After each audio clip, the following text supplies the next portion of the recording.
Vecna. The name alone carries weight in every arcane library and whispered prophecy across the multiverse. Vecna didn't just become a lich. He perfected it, transcended it, and weaponized undeath into a philosophy of absolute control. Before his apotheosis to godhood, he was the Archlich, the Whispered One, a being so consumed by the pursuit of forbidden knowledge that mortality became an insult to his ambition. His transformation wasn't born from fear of death, but from contempt for it. Vecna saw the grave as a limitation, a barrier between himself and the secrets woven into reality's fabric. Through profane rituals and sacrifices that would make demon lords hesitate, he bound his essence to a phylactery and shed his living form like a snake discards old skin.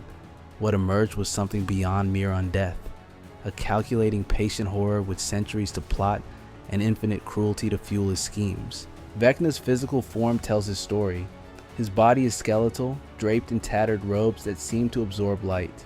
But the defining features are what's missing. His left hand and eye were severed, torn away in a betrayal by his most trusted lieutenant, Cast the Bloody-Handed. Those lost pieces became artifacts of terrible power, scattered across worlds, each one a fragment of his consciousness, waiting.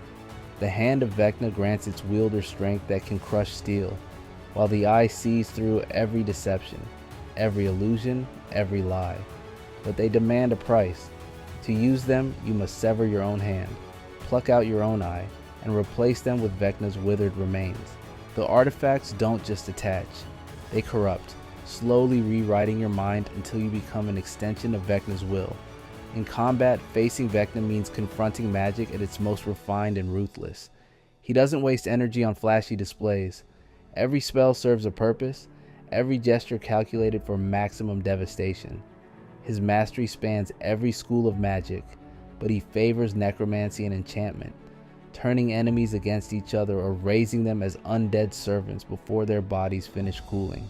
Reality bends when he speaks, and his mere presence can unravel protective wards that took decades to construct. Aserak. If Vecna represents ambition and control, Aserak embodies something far more disturbing. Pure, methodical sadism wrapped in ancient bone. This Demolish has spent millennia perfecting the art of the trap, transforming entire dungeons into elaborate death machines where adventurers aren't defeated. They're studied, dissected, and ultimately consumed. Aserak's origin story reads like a cautionary tale written in blood.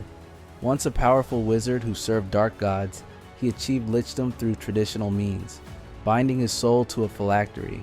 But he didn't stop there. Through forbidden rituals that consumed the life force of thousands, he transcended even that cursed state, becoming a demi-lich. His body crumbled to dust, leaving only his skull, floating and nearly indestructible, embedded with gems that pulse with stolen souls. The Tomb of Horrors stands as his magnum opus, a dungeon so legendarily lethal that merely entering it is considered a death sentence. Every corridor, every room, every seemingly innocent statue exists to kill in the most creative ways imaginable. False doors lead to disintegration. Treasure chests explode in necrotic energy.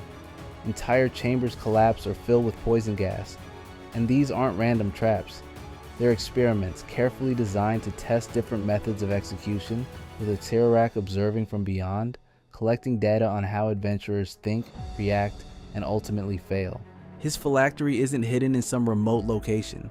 It's incorporated into the dungeon's very structure, protected by layers of misdirection so complex that destroying it requires solving puzzles that have driven wizards to madness. And even if you somehow succeed, Aserak has contingencies, backup phylacteries, clone bodies, pacts with entities that make demons look like children's toys. Larlock. While Vecna schemes for godhood and Aserak plays with his prey, Larlock operates on a scale that makes both look short-sighted. This Shadow King has been undead for over 2,000 years, and in that time, he's accumulated power that borders on the incomprehensible. He doesn't just cast spells, he rewrites them, invents entirely new schools of magic, and hoards arcane knowledge with the obsession of a dragon guarding gold. Larlock's transformation into lichdom predates most modern kingdoms. He was ancient when civilizations now considered old were still drawing cave paintings. This longevity gave him something other liches lack: perspective. He's witnessed the rise and fall of empires, seen magical paradigms shift, watched gods die and new ones ascend. every experience added to his vast mental library, making him perhaps the most knowledgeable being in existence regarding arcane matters. His stronghold, Warlock's Crypt, exists partially outside normal reality, anchored in the plane of shadow. It's not merely a fortress, it's a living extension of his will, with walls that shift, corridors that lead to impossible places, and defenses that adapt to intruders. The phylactery's location remains one of the multiverse's greatest mysteries, hidden so thoroughly that even gods have failed to locate it. Ulam. Most leeches cling to their towers, paranoid and isolated. Ulam went the opposite direction. He founded an entire flying city. Netheral's greatest arcanist didn't just achieve lichdom, he revolutionized what it meant to be undead, creating a form of existence so refined that some question whether he should even be called a lich anymore. His transformation wasn't driven by fear of death but by pure intellectual ambition. Why waste eternity on mere survival when you could spend it reshaping reality? Ulam's phylactery isn't hidden in some dusty crypt. It's integrated into the mythalore of his flying enclave, a massive magical engine that keeps an entire city aloft. Destroying it would require dismantling one of the most complex magical constructs ever created, a task that would take years even if he wasn't actively defending it. And he would be. Despite his age, Ulam remains sharper than most living wizards will ever be, his mind enhanced by centuries of magical research and experimentation. His approach to magic borders on the alien. While other spellcasters memorize formulas and follow established rules, Ulam treats the weave like clay, molding it into shapes that shouldn't be possible. He's created spells that exist in multiple timelines simultaneously, enchantments that rewrite their own parameters, and magical effects that observers swear violate fundamental laws of reality. When questioned about these impossibilities, he simply smiles. The rules others follow are suggestions he outgrew millennia ago. Sastam. Power in Thay comes from two sources, magical might and political cunning. Sastam mastered both, then transcended them entirely. As the Zolkar of necromancy and the secret ruler of an entire nation, he operates on a scale most leeches can't comprehend. His machinations span continents, his plans unfold across decades, and his patience would make ancient dragons envious. Where other leeches hide, Sastam rules openly, daring anyone to challenge his authority. His physical form is deceptively unimpressive, withered, robed, almost scholarly in appearance. But that frail exterior houses a will of absolute iron and magical power, refined through centuries of practice. He doesn't rely on overwhelming force. Instead, he's perfected the art of leverage, using minimal effort to achieve maximum results. A whispered word here, a carefully placed agent there, and kingdoms shift without anyone realizing he pulled the strings. What makes Sastam particularly dangerous is his willingness to play the long game. He once spent 40 years cultivating a single spy, just to gain access to one specific piece of information. He's orchestrated wars not for conquest, but to observe how different magical strategies perform under battlefield conditions. Every action serves multiple purposes, every plan has backup plans, and every apparent defeat conceals a hidden victory. Fighting him isn't like facing an enemy. It's like playing chess against someone who's already seen every possible move you could make. The Lich god Belsharun. Some Liches serve gods. One became a god. Belsharun's ascension represents the ultimate achievement for any practitioner of necromancy, transcending mortality so completely that you join the divine ranks. His path there was neither quick nor clean. It required centuries of research, countless failed experiments, and bargains with entities that would horrify even hardened necromancers. But he succeeded, transforming from a mortal spellcaster into the vaunted, patron deity of liches and necromancers everywhere. As a deity, Belsharun operates beyond the constraints that limit even the most powerful mortal leeches. His consciousness exists across multiple planes simultaneously. His influence extends through every necromantic spell cast in his name. Worshippers provide him with power, and that power lets him grant abilities that push necromancy into territories previously thought impossible.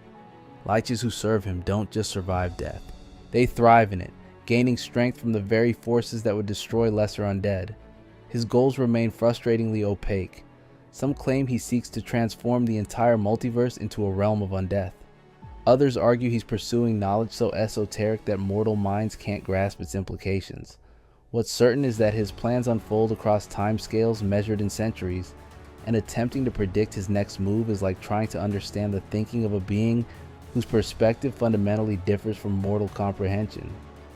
Vlath. Not all liches come from human stock. The Githyanki Lich Queen Vlath proves that undeath transcends species boundaries. She rules her people with absolute authority, having murdered her way to the throne and then murdered death itself to keep it. Every Githyanki warrior fights in her name, every raid feeds her power, and every soul claimed in battle ultimately belongs to her. She's transformed an entire civilization into an engine designed for one purpose: keeping her in power forever. Her phylactery's location remains unknown, hidden somewhere in the vast expanse of the astral plane. Some whisper it's embedded in the corpse of a dead god. Others claim she split her soul across multiple vessels, making true destruction nearly impossible. What everyone agrees on is that she's paranoid to the point of madness, seeing threats in every shadow and responding with overwhelming force to the slightest hint of rebellion. Vlath's cruelty isn't random violence, it's carefully calculated terror, designed to keep her subjects too frightened to even think about resistance. She's perfected the art of ruling through fear, creating a society where questioning her authority means instant death, not just for you, but for everyone you've ever known. And yet the Githyanki follow her, not just from fear, but from generations of indoctrination that transformed her from ruler into something approaching a deity. She's not just their queen. She's the personification of Githyanki identity itself, and destroying her would require dismantling an entire culture's foundation. The Alhoon. When a mind flayer achieves lichdom, reality itself seems to recoil. Alhoons represent an abomination even other aberrations find disturbing. These creatures were once illithids who committed the ultimate heresy, choosing individual immortality over merging with their colony's elder brain. That decision marks them as traitors, hunted relentlessly by their former kin, while simultaneously feared by surface dwellers who already consider mind flayers nightmarish. The transformation process for an Alhoon differs fundamentally from traditional lichdom. Their psionic nature means they don't rely purely on arcane magic. Instead, they weave mental energy with necromantic power, creating a hybrid form of undeath that operates on frequencies most spellcasters can't even perceive. Their phylacteries aren't simple objects. They're often psychically charged artifacts that pulse with stolen thoughts and devoured memories. In battle, Alhoons combine the worst aspects of both liches and illithids.